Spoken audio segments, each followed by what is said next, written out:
नमस्कार दोस्तों, आप सुन रहे हैं ऑडियो ज्ञान हिंदी।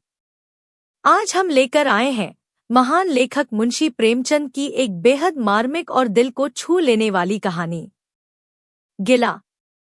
यह कहानी एक पत्नी के मन की उन भावनाओं को दर्शाती है जो अपने पति के व्यवहार से कहीं न कहीं आहत भी है और फिर भी उससे गहराई से प्रेम करती है। इस कहानी में आपको रिश्तों की सच्चाई, त्याग, शिकायत और सच्चे प्रेम का अनोखा संगम देखने को मिलेगा। तो आइए बिना देर किए सुनते हैं गिला कहानी मुंशी प्रेमचंद। जीवन का बड़ा भाग इसी घर में गुजर गया, पर कभी आराम न नसीब हुआ। मेरे पति संसार की दृष्टि में बड़े सज्जन, बड़े शिष्ट, बड़े उदार, बड़े सौम्य होंगे, लेकिन जिस पर गुजरती है वही जानता है। संसार को उन लोगों की प्रशंसा करने में आनंद आता है जो अपने घर को भाड़ में झोंक रहे हों, गैरों के पीछे अपना सर्वनाश किए डालते हों। जो प्राणी घरवालों के लिए मरता है, उसकी प्रशंसा संसार वाले नहीं करते। वह तो उनकी दृष्टि में स्वार्थी है, कृपण है, संकीर्ण हृदय है, आचार भ्रष्ट है। इसी तरह जो लोग बाहर वालों के लिए मरते हैं, उनकी प्रशंसा घरवाले क्यों करने लगे? अब इन्हीं को देखो, सारे दिन मुझे जलाया करते हैं। मैं पर्दा तो नहीं करती, लेकिन सौदे सुलफ के लिए बाजार जाना बुरा मालूम होता है। और इनका यह हाल है कि चीज मंगवाओ तो ऐसी दुकान से लाएंगे जहां कोई ग्राहक भूलकर भी न जाता हो। ऐसी दुकान पर न तो चीज अच्छी मिलती है, न तौल ठीक होती है, न दाम ही उचित होते हैं। यह दोष न होते तो वह दुकान बदनाम ही क्यों होती, पर इन्हें ऐसी ही गई बीती दुकानों की चीजें लाने का मरज है। बार बार कह दिया, साहब कि चलती हुई दुकान से सौदे लाया करो। वहां माल अधिक खपता है, इसलिए ताजा माल आता रहता है, पर इनकी तो टुटपुंजिया से बनती है और वे इन्हें उल्टे छुरे से मूंढते हैं। गेहूं लाएंगे तो सारे बाजार से खराब घुना हुआ चावल, ऐसा मोटा कि बैल भी न पूछे, दाल में कराई और कंकड़ भरे हुए। मनो लकड़ी जला डालो, क्या मजाल की गले। घी लाएंगे तो आधा आधा तेल या 16 आने काटोजेम और दरअसल घी से एक छटाक कम। तेल लाएंगे तो मिलावट, बालों में डालो तो चिमट जाएं, पर दाम दे आएंगे शुद्ध आंवले के तेल का। किसी चलती हुई नामी दुकान पर जाते तो इन्हें जैसे डर लगता है। शायद ऊंची दुकान और फीके पकवान के कायल हैं। मेरा अनुभव तो यह है कि नीची दुकान पर ही सड़े पकवान मिलते हैं। एक दिन की बात हो तो बर्दाश्त कर ली जाए, रोज रोज का टंटा नहीं सहा जाता। मैं पूछती हूँ, आखिर आप टुटपुंजियों की दुकान पर जाते ही क्यों हैं? क्या उनके पालन पोषण का ठेका तुम्ही ने लिया है? आप फरमाते हैं, मुझे देखकर सबके सब बुलाने लगते हैं। वाह, क्या कहना है, कितनी दूर की बात कही है। जरा इन्हें बुला लिया और खुशामद के 2 शब्द सुना दिए, थोड़ी सी स्तुति कर दी, बस आपका मिजाज आसमान पर जा पहुंचा। फिर इन्हें सुधी नहीं रहती कि यह कूड़ा करकट बांध रहा है या क्या। पूछती हूँ, तुम उस रास्ते से जाते ही क्यों हो? क्यों किसी दूसरे रास्ते से नहीं जाते? ऐसे उठाईगिरों को मुंह ही क्यों लगाते हो? इसका कोई जवाब नहीं। एक चुप 100 बाधाओं को हराती है। एक बार एक गहना बनवाने को दिया। मैं तो महाशय को जानती थी, इनसे कुछ पूछना व्यर्थ समझा। अपने पहचान के एक सुनार को बुला रही थी। संयोग से आप भी विराजमान थे। बोले, यह संप्रदाय विश्वास के योग्य नहीं, धोखा खाओगी। मैं एक सुनार को जानता हूँ, मेरे साथ का पढ़ा हुआ है, बरसों साथ साथ खेले हैं, वह मेरे साथ चालबाजी नहीं कर सकता। मैंने भी समझा, जब इनका मित्र है और वह भी बचपन का, तो कहाँ तक दोस्ती का हक न निभाएगा। सोने का एक आभूषण और 100 रुपए इनके हवाले किए।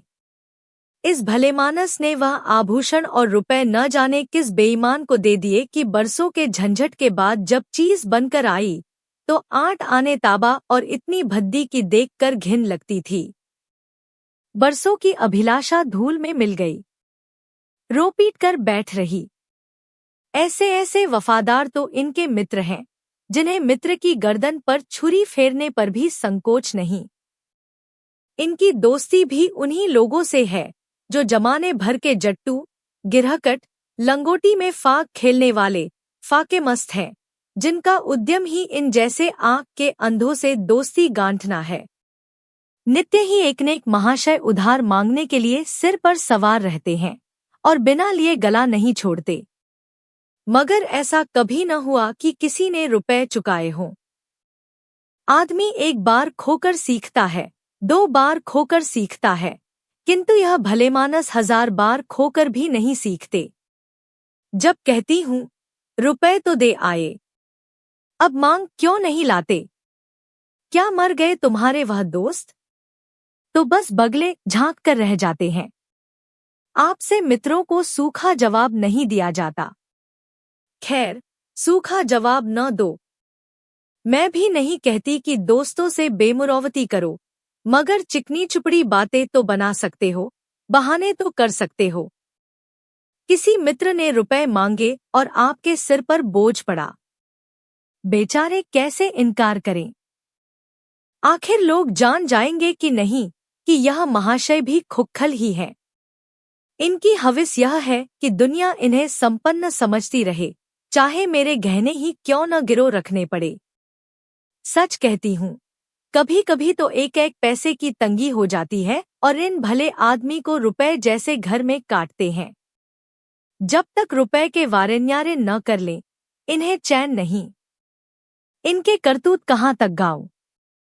मेरी तो नाक में दम आ गया। एक न एक मेहमान रोज यमराज की भांति सिर पर सवार रहते हैं। न जाने कहाँ के बेफिक्रे इनके मित्र हैं। कोई कहीं से आकर मरता है, कोई कहीं से। घर क्या है, अपाहिजों का अड्डा है। जरा सा तो घर, मुश्किल से 2 पलंग, ओढ़ना बिछौना भी फालतू नहीं, मगर आप हैं कि मित्रों को निमंत्रण देने को तैयार। आप तो अतिथि के साथ लेटेंगे, इसलिए इन्हें चारपाई भी चाहिए, ओढ़ना बिछौना भी चाहिए, नहीं तो घर का पर्दा खुल जाए। जाता है मेरे बच्चों के सिर। गर्मियों में तो खैर कोई मुजायका नहीं, लेकिन जाड़ों में तो ईश्वर ही याद आते हैं। गर्मियों में भी खुली छत पर तो मेहमानों का अधिकार हो जाता है। अब मैं बच्चों को लिए पिंजड़े में पड़ी फड़फड़ाया करूं। इन्हें इतनी समझ भी नहीं कि जब घर की यह दशा है तो क्यों ऐसों को मेहमान बनाएं जिनके पास कपड़े लत्ते तक नहीं। ईश्वर की दया से इनके सभी मित्र इसी श्रेणी के हैं। एक भी ऐसा माई का लाल नहीं जो समय पड़ने पर धेले से भी इनकी मदद कर सके। 2-1 बार महाशय को इसका अनुभव अत्यंत कटु अनुभव हो चुका है, मगर इस जड़ भरत ने जैसे आंखें न खोलने की कसम खा ली है। ऐसे ही दरिद्र भट्टाचार्यों से इनकी पटती है। शहर में इतने लक्ष्मी के पुत्र हैं, पर आपका किसी से परिचय नहीं। उनके पास जाते इनकी आत्मा दुखती है। दोस्ती गांठेंगे ऐसों से जिनके घर में खाने का ठिकाना नहीं। एक बार हमारा कहार छोड़कर चला गया और कई दिन कोई दूसरा कहार न मिला। किसी चतुर और कुशल कहार की तलाश में थी, किंतु आपको जल्द से जल्द कोई आदमी रख लेने की धुन सवार हो गई। घर के सारे काम पूर्ववत चल रहे थे, पर आपको मालूम हो रहा था कि गाड़ी रुकी हुई है। मेरा जूठे बर्तन मांजना और अपना सागभाजी के लिए बाजार जाना इनके लिए असह्य हो उठा। एक दिन जाने कहाँ से एक बांगड़ू को पकड़ लाए। उसकी सूरत कहे देती थी कि कोई जांगलू है, मगर आपने उसका ऐसा बखान किया कि क्या कहूँ। बड़ा होशियार है, बड़ा आज्ञाकारी, परले सिरे का मेहनती, गजब का सलीकेदार और बहुत ही ईमानदार। खैर, मैंने उसे रख लिया। मैं बार बार क्यों इनकी बातों में आ जाती हूँ, इसका मुझे स्वयं आश्चर्य है। यह आदमी केवल रूप से आदमी था। आदमियत के और कोई लक्षण उसमें न थे। किसी काम की तमीज नहीं। बेईमान न था, पर गधा अव्वल दर्जे का। बेईमान होता तो कम से कम इतनी तस्कीन तो होती कि खुद खा जाता है। अभागा दुकानदारों के हाथों लुट जाता था। 10 तक की गिनती उसे न आती थी। 1 रुपया देकर बाजार भेजूं तो संध्या तक हिसाब न समझा सके। क्रोध पी पी कर रह जाती थी। रक्त खौलने लगता था कि दुष्ट के कान उखाड़ लूं, मगर इन महाशय को उसे कभी कुछ कहते नहीं देखा। डांटना तो दूर की बात है। आप नहा धोकर धोती छांट रहे हैं और वह दूर बैठा तमाशा देख रहा है। मैं तो बचा का खून पी जाती, लेकिन इन्हें जरा भी गम नहीं। जब मेरे डांटने पर धोती छांटने जाता भी तो आप उसे समीप न आने देते। बस उसके दोषों को गुण बनाकर दिखाया करते थे, और इस प्रयास में सफल न होते तो दोषों पर पर्दा डाल देते थे। मूर्ख को झाड़ू लगाने की तमीज न थी। मर्दाना कमरा ही तो सारे घर में ढंग का एक कमरा है। उसमें झाड़ू लगाता तो इधर की चीज उधर, ऊपर की नीचे, मानो कमरे में भूकंप आ गया हो। और गर्द का यह हाल कि सांस लेना कठिन, पर आप शांतिपूर्वक कमरे में बैठे हैं, जैसे कोई बात ही नहीं। एक दिन मैंने उसे खूब डांटा, कल से ठीक ठीक झाड़ू न लगाई तो कान पकड़कर निकाल दूंगी। सबेरे सोकर उठी तो देखती हूँ कमरे में झाड़ू लगी हुई है और हर एक चीज करीने से रखी हुई है। गर्द गुबार का नाम नहीं। मैं चकित होकर देखने लगी तो आप हंसकर बोले, देखती क्या हो, आज घूरे ने बड़े सबेरे उठकर झाड़ू लगाई है। मैंने समझा दिया। तुम ढंग तो बताती नहीं, उल्टे डांटने लगती हो। मैंने समझा। खैर, दुष्ट ने कम से कम एक काम तो सलीके से किया। अब रोज कमरा साफ सुथरा मिलता। घूरे मेरी दृष्टि में विश्वासी बनने लगा। संयोग की बात, एक दिन मैं जरा मामूल से सबेरे उठ बैठी और कमरे में आई तो क्या देखती हूँ कि घूरे द्वार पर खड़ा है और आप तनमन से कमरे में झाड़ू लगा रहे हैं। मेरी आंखों में खून उतर आया। उनके हाथ से झाड़ू छीन कर घूरे के सिर जमा दी। हरामखोर को उसी दम निकाल बाहर किया। आप फरमाने लगे, उसका महीना तो चुका दो। वाहरी समझ। एक तो काम न करे, उस पर आंखें दिखाए, उस पर पूरी मजूरी भी चुका दूं। मैंने एक कौड़ी भी न दी। एक कुर्ता दिया था, वह भी छीन लिया। इस पर जड़ भरत महाशय मुझसे कई दिन रूठे रहे। घर छोड़कर भागे जाते थे। बड़ी मुश्किलों से रुके। ऐसे ऐसे भोंदू भी संसार में पड़े हुए हैं। मैं न होती तो शायद अब तक इन्हें किसी ने बाजार में बेच दिया होता। एक दिन मेहतर ने उतारे कपड़ों का सवाल किया। इस बेकारी के जमाने में फालतू कपड़े तो शायद पुलिस वालों या रईसों के घर में हों। मेरे घर में तो जरूरी कपड़े भी काफी नहीं।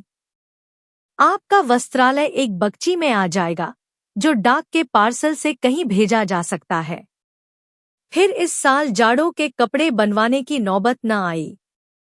पैसे नजर नहीं आते, कपड़े कहाँ से बने। मैंने मेहतर को साफ जवाब दे दिया। कड़ाके का जाड़ा पड़ रहा था, इसका अनुभव मुझे कम न था। गरीबों पर क्या बीत रही है, इसका भी मुझे ज्ञान था। लेकिन मेरे या आपके पास खेत के सिवा इसका और क्या इलाज है। जब तक समाज का यह संगठन रहेगा, ऐसी शिकायतें पैदा होती रहेंगी। जब एक एक अमीर और रईस के पास एक एक मालगाड़ी कपड़ों से भरी हुई है, तब फिर निर्धनों को क्यों न नग्नता का कष्ट उठाना पड़े। खैर, मैंने तो मेहतर को जवाब दे दिया। आपने क्या किया कि आपका कोट उठाकर उसको भेंट कर दिया। मेरी देह में आग लग गई। इतनी दानशील नहीं हूँ कि दूसरों को खिलाकर आप सो रहूं। देवता के पास यही एक कोट था। आपको इसकी जरा भी चिंता न हुई कि पहनेंगे क्या। यश के लोभ ने जैसे बुद्धि ही हर ली। मेहतर ने सलाम किया, दुआएं दी और अपनी राह ली। आप कई दिन सर्दी से ठिठुरते रहे। प्रात काल घूमने जाया करते थे, वह बंद हो गया। ईश्वर ने उन्हें हृदय भी एक विचित्र प्रकार का दिया है। फटे पुराने कपड़े पहनते आपको जरा भी संकोच नहीं होता। मैं तो मारे लाज के गड़ जाती हूँ, पर आपको जरा फिक्र नहीं। कोई हंसता है तो हंसे आपकी बला से। अंत में जब मुझसे न देखा गया तो एक कोट बनवा दिया।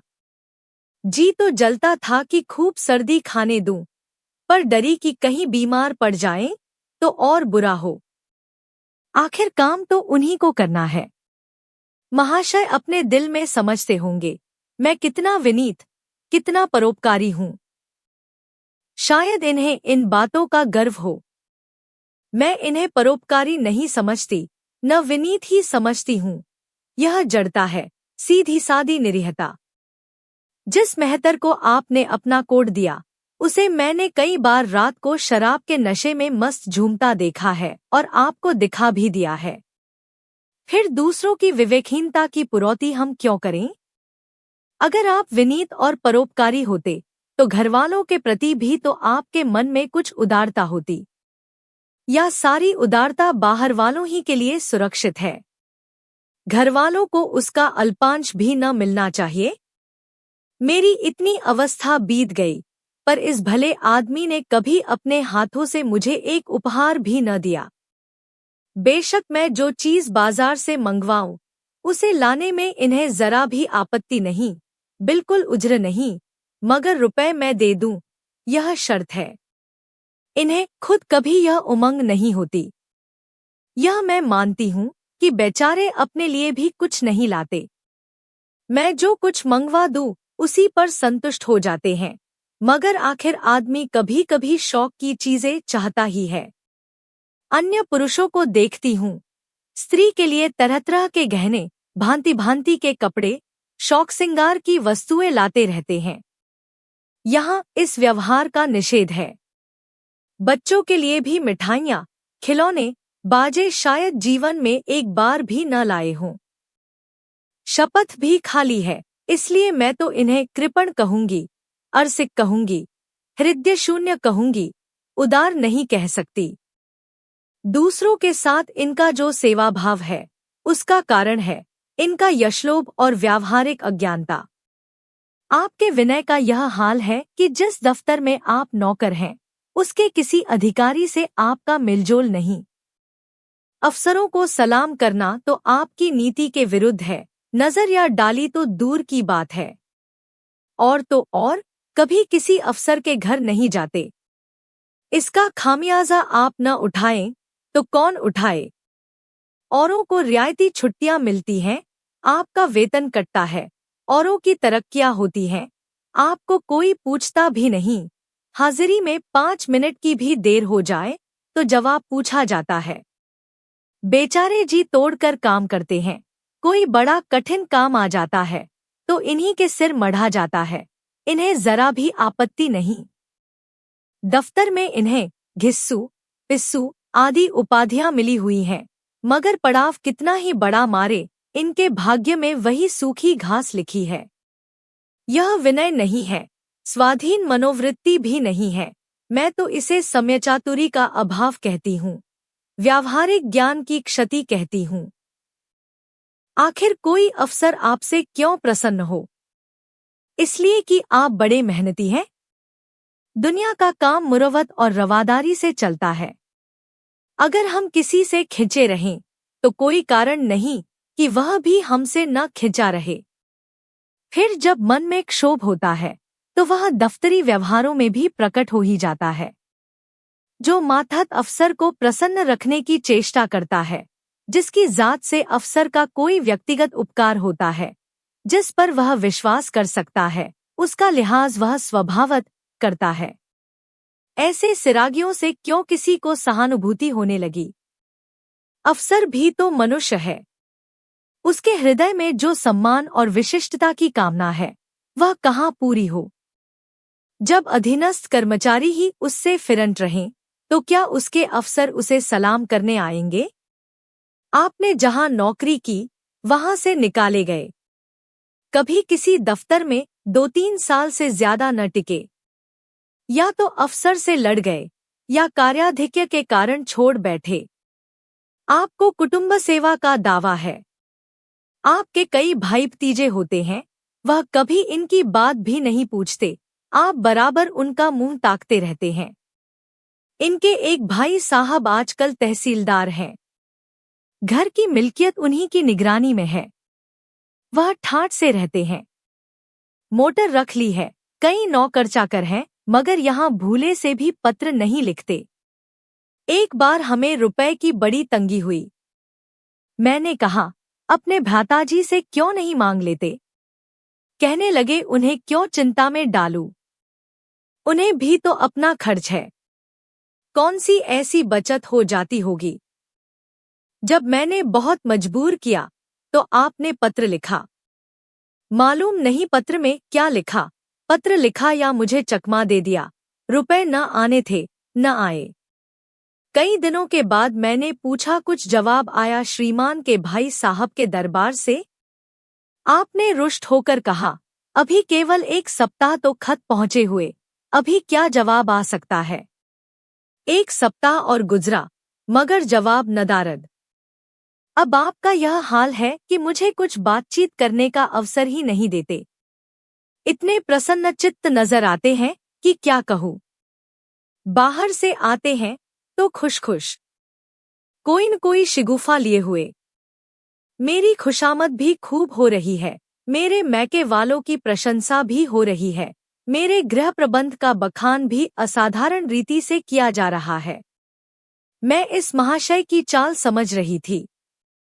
यह सारी दिलजोई केवल इसलिए थी कि श्रीमान के भाई साहब के विषय में कुछ पूछ न बैठूं। सारे राजनीतिक, आर्थिक, सामाजिक, आचारिक प्रश्नों की मुझसे व्याख्या की जाती थी, इतने विस्तार और गवेषणा के साथ कि विशेषज्ञ भी लोहा मान जाएं। केवल इसलिए कि मुझे वह प्रसंग उठाने का अवसर न मिले, लेकिन मैं भला कब चूकने वाली थी।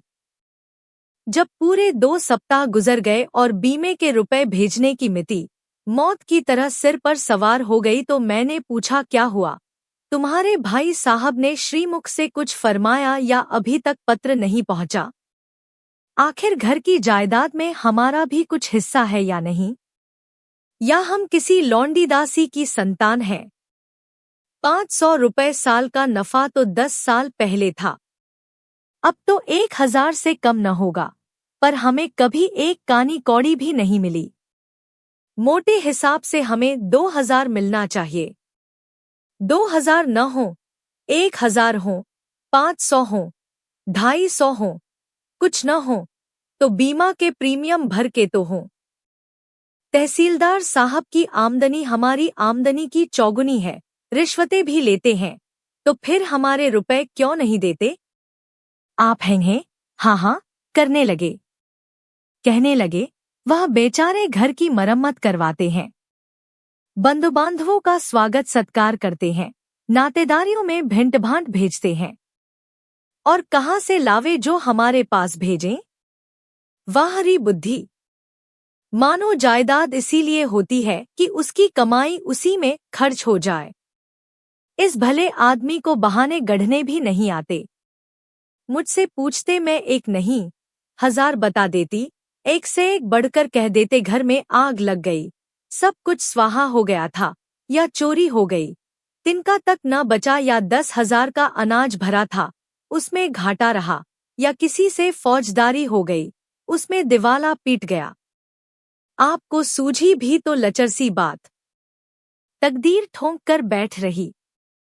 पड़ोस की एक महिला से रुपए कर्ज लिए, तब जाकर काम चला।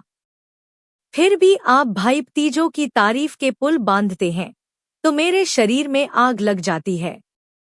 ऐसे कौरवों से ईश्वर बचाए। ईश्वर की दया से आपके 2 बच्चे हैं, 2 बच्चियां भी हैं। ईश्वर की दया कहूँ या कोप कहूँ, सबके सब उद्यमी हो गए हैं कि खुदा की पनाह। मगर क्या मजाल है कि यह भोंदू किसी को कड़ी आंखों से देखें। रात के 8 बजे गए हैं, युवराज अभी घूमकर नहीं आए। मैं घबरा रही हूँ। आप निश्चिंत बैठे अखबार पढ़ रहे हैं। झल्लाई हुई जाती हूँ और अखबार छीन कर कहती हूँ, जाकर जरा देखते क्यों नहीं, लौंडा कहाँ रह गया। न जाने तुम्हारा हृदय कितना कठोर है। ईश्वर ने तुम्हें संतान ही न जाने क्यों दे दी। पिता का पुत्र के साथ कुछ तो धर्म है। तब आप भी गर्म हो जाते हैं। अभी तक नहीं आया? बड़ा शैतान है।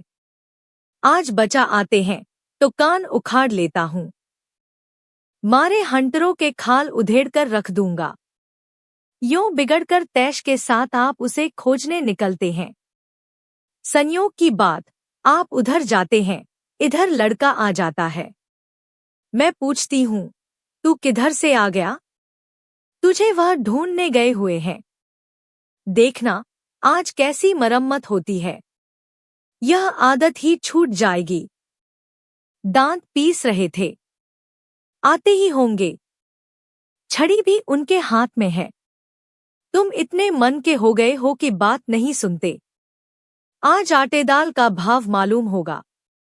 लड़का सहम जाता है और लैंप जलाकर पढ़ने बैठ जाता है।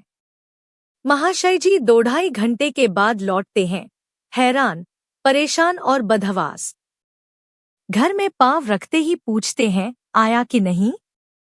मैं उनका क्रोध उत्तेजित करने के विचार से कहती हूँ, आकर बैठा तो है, जाकर पूछते क्यों नहीं?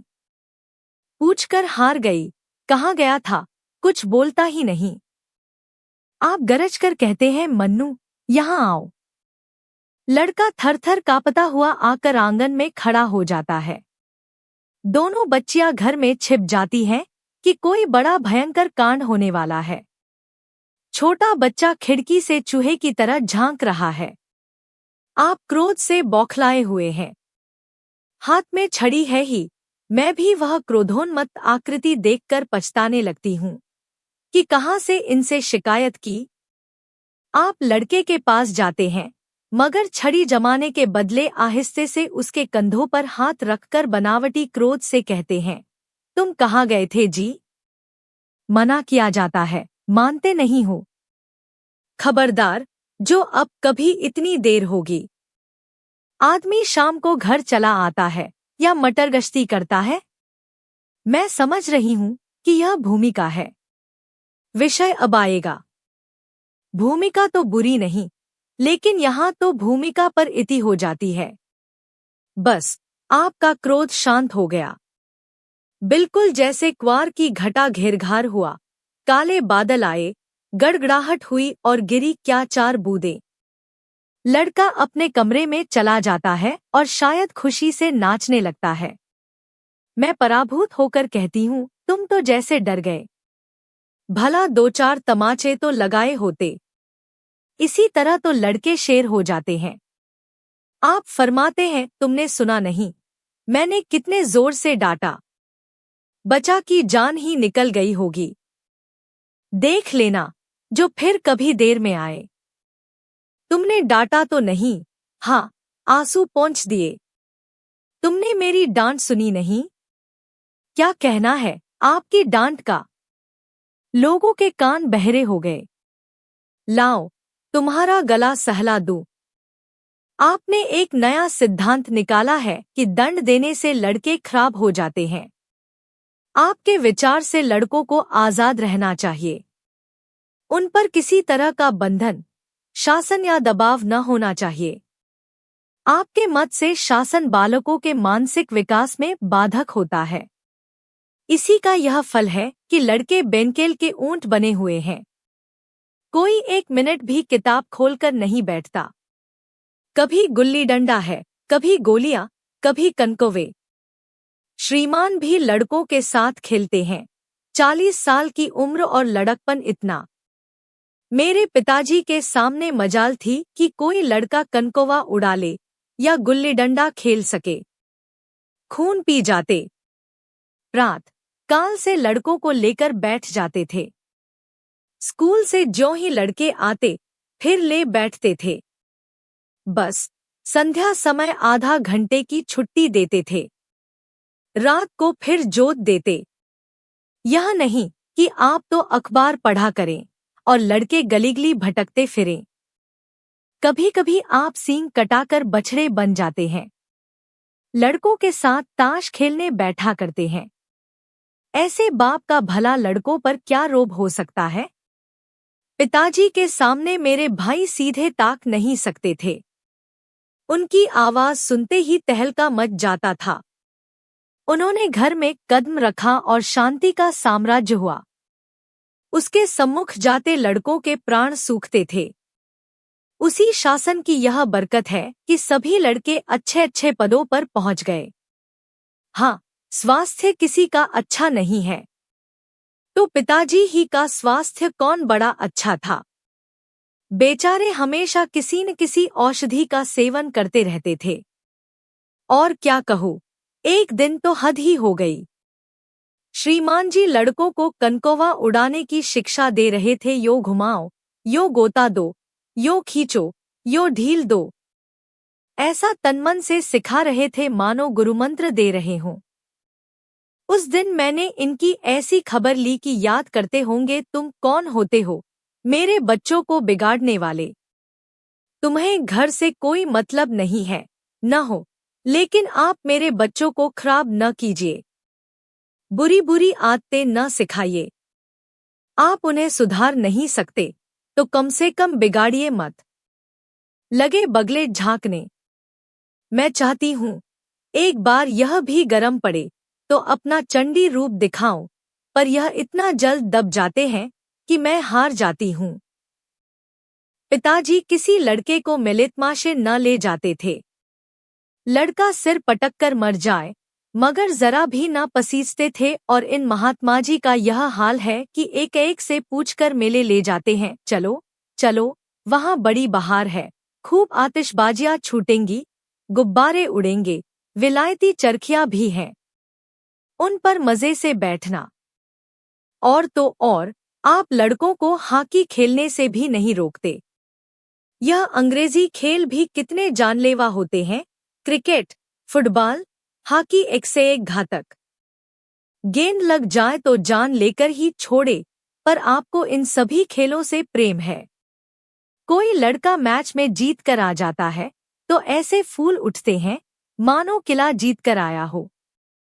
आपको इसकी जरा भी परवाह नहीं कि चोटचपेट आ गई तो क्या होगा, हाथ पांव टूट गए तो बेचारों की जिंदगी कैसे पार लगेगी। पिछले साल कन्या का विवाह था। आपको जिद थी कि दहेज के नाम कानी कौड़ी भी न देंगे, चाहे कन्या आजीवन कुंवारी बैठी रहे। यहाँ भी आपका आदर्शवाद आकूदा। समाज के नेताओं का छल प्रपंच आए दिन देखते रहते हैं, फिर भी आपकी आंखें नहीं खुलती। जब तक समाज की यह व्यवस्था कायम है और युवती कन्या का अविवाहित रहना निंदास्पद है, तब तक यह प्रथा मिटने की नहीं। दो चार ऐसे व्यक्ति भले ही निकल आवे जो दहेज के लिए हाथ न फैलावे, लेकिन इसका परिस्थिति पर कोई असर नहीं पड़ता और कुप्रथा जो की त्यों बनी हुई है। पैसों की तो कमी नहीं है, दहेज की बुराइयों पर लेक्चर दे सकते हैं, लेकिन मिलते हुए दहेज को छोड़ देने वाला मैंने आज तक न देखा। जब लड़कों की तरह लड़कियों की शिक्षा और जीविका की सुविधाएं निकल आएंगी तो यह प्रथा भी विदा हो जाएगी। उसके पहले संभव नहीं। मैंने जहां जहां संदेश भेजा दहेज का प्रश्न उठ खड़ा हुआ और आपने प्रत्येक अवसर पर टांग अड़ाई। अब इस तरह पूरा साल गुजर गया और कन्या को 17वां लग गया तो मैंने एक जगह बात पक्की कर ली। आपने भी स्वीकार कर लिया, क्योंकि वरपक्ष ने लेनदेन का प्रश्न उठाया ही नहीं। हालांकि अंतःकरण में उन लोगों को पूरा विश्वास था कि अच्छी रकम मिलेगी और मैंने भी तय कर लिया था कि यथाशक्ति कोई बात उठा न रखूंगी। विवाह के सकुशल होने में कोई संदेह न था, लेकिन इन महाशय के आगे मेरी एक न चली यह प्रथा निंद्य है, यह रस्म निरर्थक है। यहाँ रुपए की क्या जरूरत, यहाँ गीतों का क्या काम। नाक में दम था।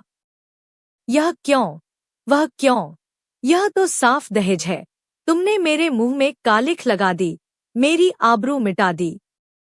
जरा सोचिए इस परिस्थिति को कि बारात द्वार पर पड़ी हुई है और यहाँ बात बात पर शास्त्रार्थ हो रहा है।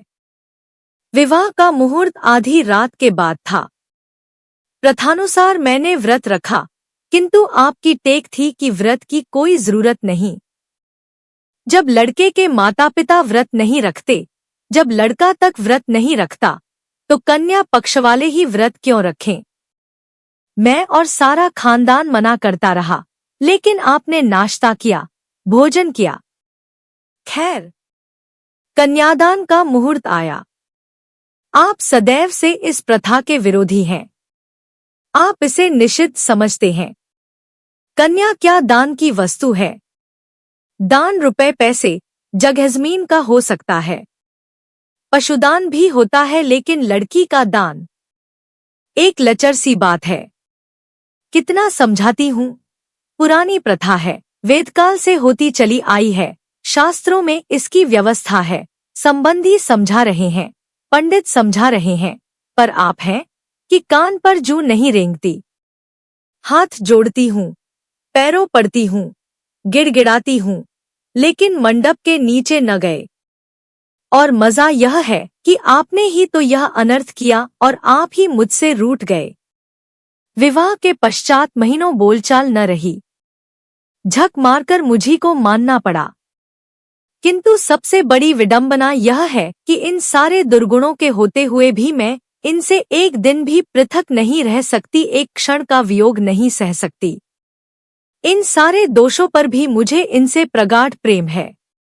इनमें यह कौन सा गुण है जिस पर मैं मुग्ध हूँ? मैं खुद नहीं जानती, पर इनमें कोई बात ऐसी है जो मुझे इनकी चेरी बनाए हुए है। वह जरा मामूली सी देर में घर आते हैं तो प्राण नहों में समा जाते हैं।